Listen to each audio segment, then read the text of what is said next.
baby.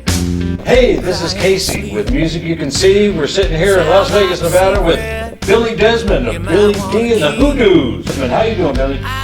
Good. How about you, Casey? I'm doing good, man. You know, we just checked you out down there in the lounge. I saw you yesterday at the showroom. Oh yeah. And that was a nice gig. That was a really good gig. And then today in the lounge with the jam that followed, very well controlled. I gotta say, very few blues jams are that well handled. I gotta give you kudos right off the top. Thanks. But I'll tell you, more than that, your band and your originals are incredible. Oh, thank you. I really so enjoy them, and I in fact, if you reach over there and get that CD, let's put the CD up. Okay. There it is. Billy D and the Hoodoos. Tell me about this CD. Something's wrong. Let's see. The way this happened was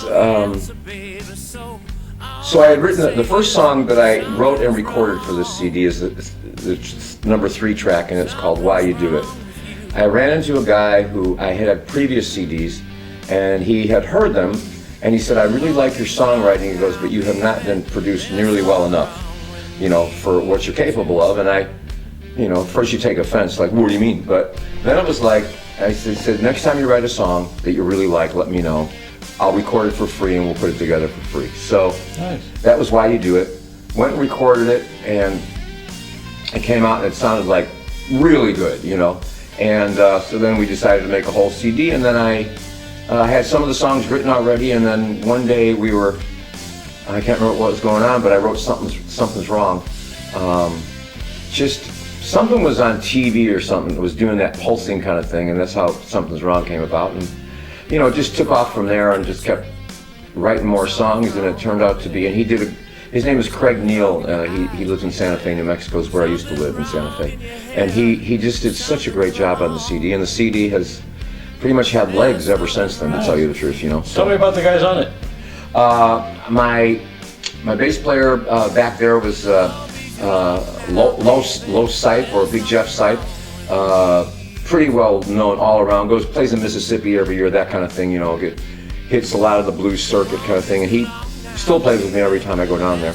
And then drummer Mikey Chavez. There was 2 drummers really. Craig, the producer, played drums on a few cuts. Mikey Chavez, just an unbelievably good, strong drummer and good drummer. Mikey, he toured the world with Otmar Liebert as a percussionist. Wow. Yeah, so I mean, he's like the real thing as far as he's just amazing, and he can, you know. So, and that's who I was playing with at the time too, as a band, and so that's how that happened. It took So you take the same band, those guys, when you went out and played live? Yeah. Those were the guys I played live with for like 3 years. Nice. Yeah. Cool. Well, that helps. It makes it gel a lot easier in the studio when you get in there. Yeah, absolutely. Yeah. We knew each other. What studio were you recording at? You were recording up there. Well, this CD was recorded in Santa Fe, and oddly enough, it was recorded in Santa Fe, New Mexico, just prior to my moving to the Northwest. So at any rate, it didn't come out. I mean, I didn't come to the Northwest with it. Right. It was finished recording, but it still had to be mixed, mastered, packaged, and all that stuff. So it didn't come out till like, you know, almost like a year later. So like, was LA in between Portland and Santa Fe? No, LA was prior to Santa Fe. Oh, okay. Yeah. So tell me about your LA days. LA, I lived, well, you know, Hollywood, Los Feliz, those areas the whole time. And you rich? You know. No, I'm not. No, I'm not rich. No, I'm not. And thanks for dinner, by the way. But I lived there, and you know, I was playing, and you remember, Casey, because you've been there a long time. Back in the day, it wasn't like, you know, where I live in Portland, and I do travel fairly, you know, especially over the summer, fairly often, in order to make money, because I do this for a living. But back in that day in LA, which I'm going to say was the late 70s into the early 80s, you couldn't, in a sense, play for pay. It was just like... It was a bad time for music. Yeah, you'd go out and you'd play a club with 3 or 4 other bands and nobody got paid, you know, that kind of thing. So it was difficult at that point to make music. And there was a couple of places in the Valley where you would play all night, you know, like the old days in Chicago, which is where I'm from, of course. And But other than that, so I stayed there for a while and worked on movies and things like that. It was fun, you know. Well, so let's go back to Chicago. Oh, no, Chicago's good. Well, let's hear about it. Chicago. You were well into your music career by then? Oh yeah, I had already played with Junior Wells and people Oh, like that. my goodness. I left there in 1983. Because when I was not a youngster, but when I was young and kicking around Chicago, I had a band called Skid City Blues Band. And we played all, and that was the day of live music. Yeah. Okay, so this is late 70s into the early 80s, right? So, and we were playing, there's a ton of places to play, and then, of course, the thing is, I did play with Junior Wells, and it's awesome that I played. There was like a dive bar circuit in Chicago. It was awesome. Right? I never made it, but I heard a lot of people talk about it. A lot of harp players, they used to play that little circuit. It was like the Chitlin circuit in Chicago, you know what I mean?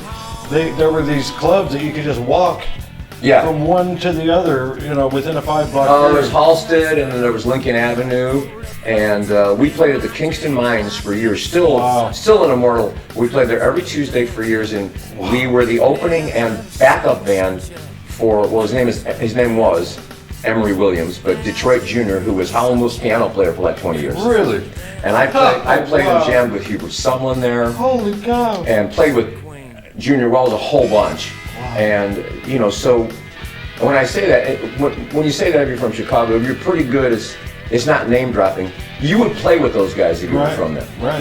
They were there. They'd show up at the club, and they hung out in the clubs. That's what they did. That's so cool. Man. But Hubert Sumlin, that was, all of it was a treat. But Hubert Sumlin, who I stood next to him and played for like 45 minutes and realized, there wouldn't be an Eric Clapton without you, buddy. There just wouldn't be, because That's right. It all goes back to those guys. So, exit Chicago, what year? 83. For Los Angeles. LA. Yeah. 7 years here. Did some kicking around. Any records come out of it? In Los Angeles? Yeah. No. I was writing songs. Okay. And that's what went on to the Santa Fe project? That's what went on to the Santa Fe project, which came after Los Angeles. Yeah. But however, one guy I should mention in Los Angeles that I got to play with, who unfortunately I was like, way younger and drinking and drugging at the time and stuff like that. Right. But this guy that I played with showed me more than anybody ever showed me. His name is Tony Matthews. Tony was, dig this, for 7 years he was Little Richard's guitar player, and then for 8 years after that he was Ray Charles' guitar player. Whoa!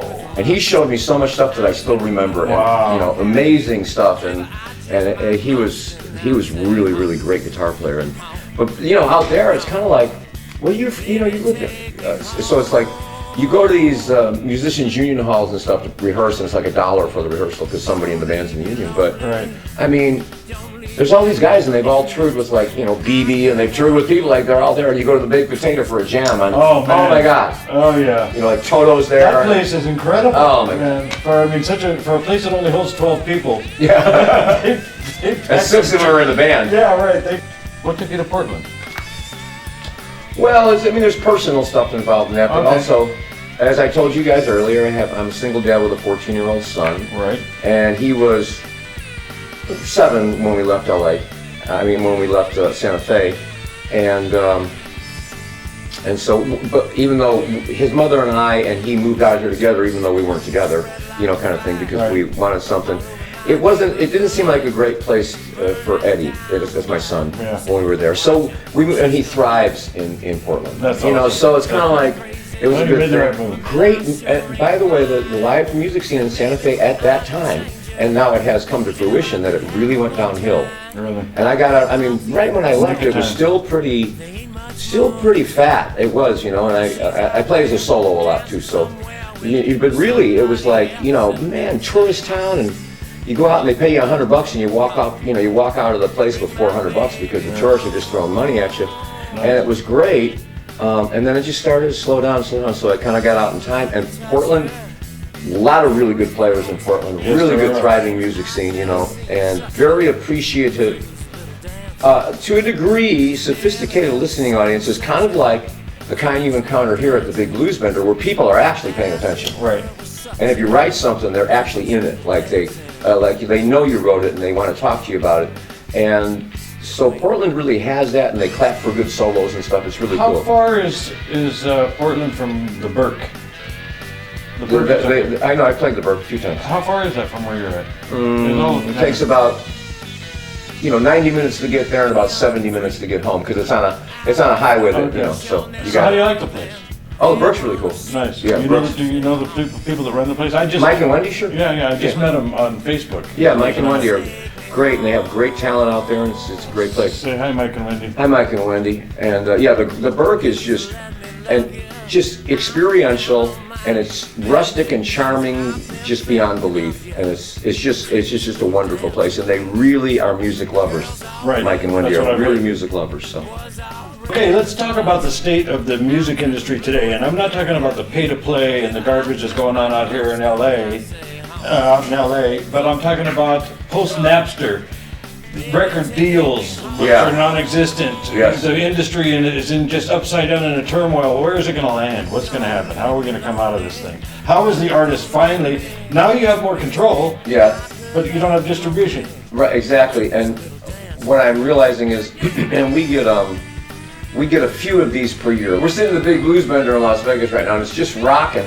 And I've sort of come to this realization, and especially since a couple of my songs got really big airplay and really big notice, and back in the day that particular part of it would have meant much more financially. Right. Than it did recently. Not that the CD's done well and I do okay, so I'm grateful, to make a living playing my guitar basically and singing my songs. So I'm really grateful for that.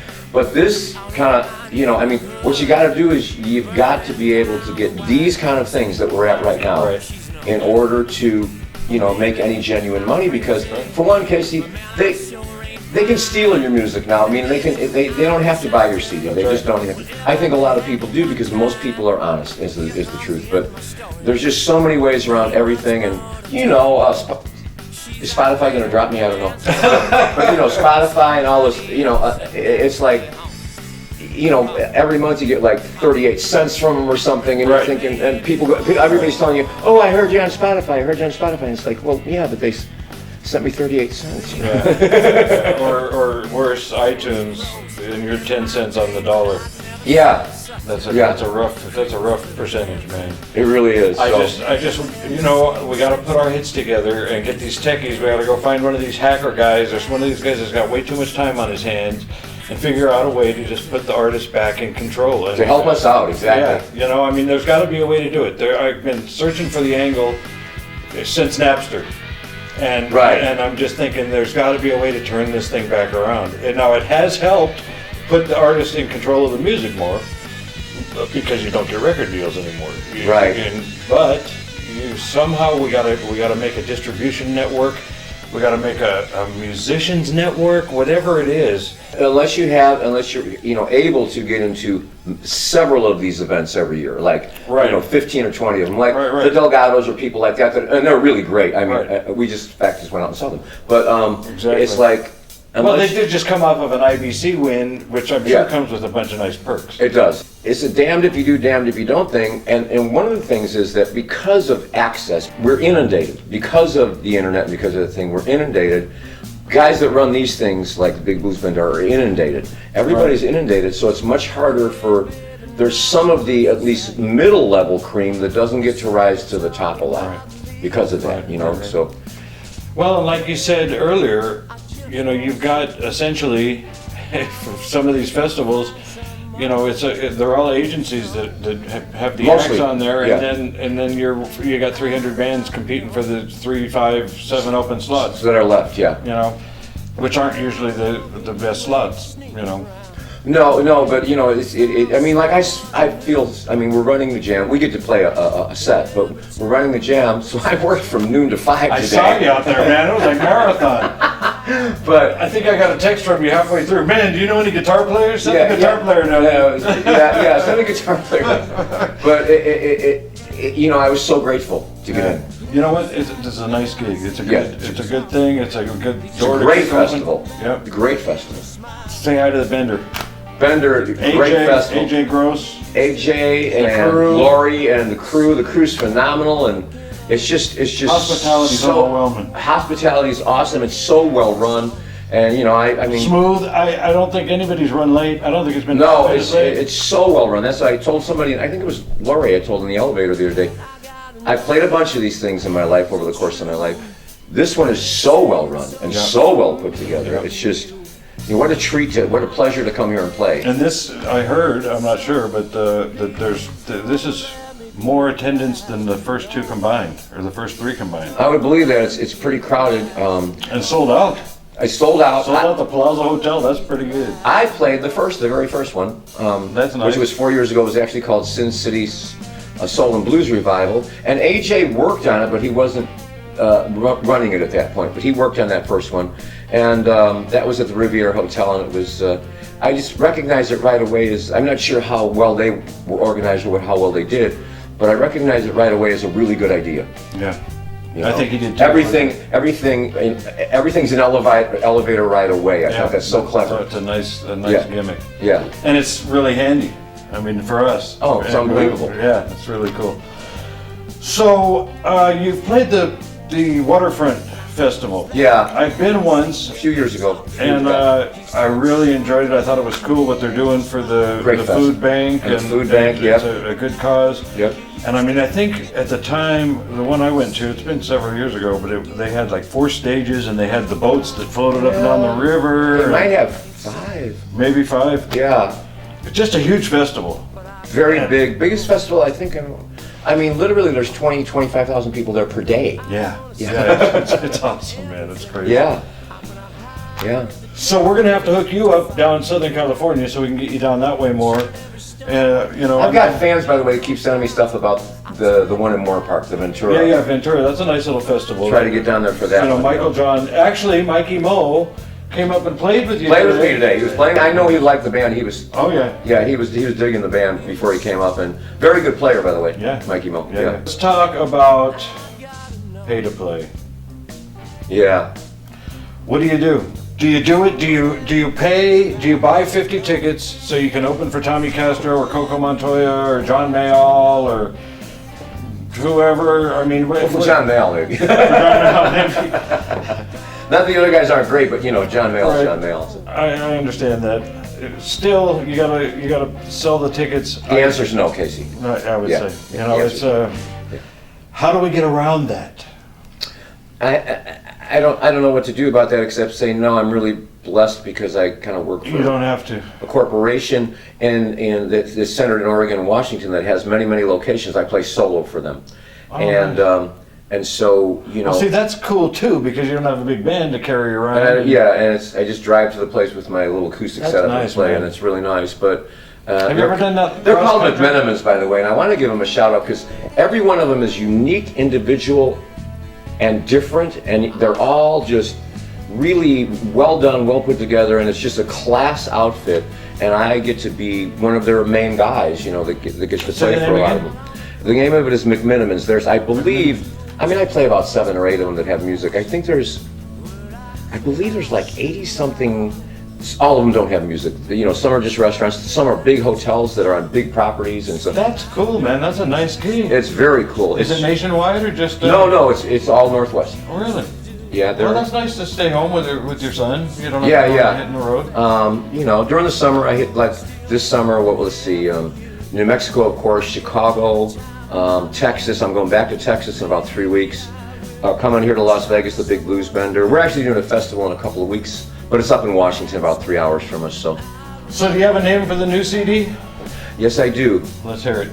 Are you ready for this? You want to break it up? You ready for this? Yeah. Ready for this, Sherry? All right. Okay. As you look around the room, I'm the oldest one here, Okay. and you know what? As you look around the room, the album's going to be called Overnight Success. Well, I like it. Nice. So, Nice. yeah. Yeah. It's got to have a picture of you on the front. Oh yeah. Yeah. That'll tell the story right Right. there. That's it. Yeah. Yeah. When's it coming out? I'm hoping to release it New Year's Eve. I'm hitting the studio a week from Monday, so I get back Monday from here, and then a week from Monday we hit it. You heard a couple of songs Yes. Oh today. my God, and it sounds good. Thank you. It sounds Thank you. You heard a really couple good, and of I'm new not just songs saying today. that because you're sitting here, man. Honestly. Thanks. Yeah, those songs, people are digging those songs. Yeah, so. they really sound good. And The second one you played, what's the name? Can't Get Over You. That's it. Oh man, that's a great song. That's a hit song right there. Like I said, it reminded me of Jimmy. When the album was called Jimmy Reed Meets the Beatles. Right. It would have been on that album. Right. You know, kind of thing. But hopefully New Year's Eve at the Trails End Saloon in Oregon City. You know, as many clubs as I've played in my life, which are probably number in the thousands by now, or absolutely one of my favorite clubs ever. Just great vibe, well run, good sized dance floor, good people. It's Nice. really nice place. So I'm really got my fingers crossed we're going to pull this off. The engineers, the guy who's doing the whole CD out here in the Northwest is very much into having it done by then. I think we can pull it off and release it on New Year's Eve. So, Got a website? oh, Billy D and the Hoodoos.com. Spell it out. Billy D, A-N-D, the Hoodoos, HOODOOS.com. That's it. Facebook too, you're on there. Oh yeah, No, fan we're page, Billy D and the Hoodoos. I think we have 83 or 400 fans. I think. Nice. That's pretty good. That's not bad. Pretty good. That's pretty Yeah. damn good. Yeah, That's it's pretty good. That's above. That's better than average. It's respectable. Yeah, it's respectable. Yeah. Well, you know what? I sure appreciate you sitting down with me. Oh, thank you. I'm gonna come down. I'm gonna be at that jam every day. Sherry's gonna step up on stage. Sherry will be there. Absolutely. I will send anybody else that I think of or that I bump into over there. Okay. See you, and I'll be standing there taking pictures of you and wishing I was shooting video. Hey.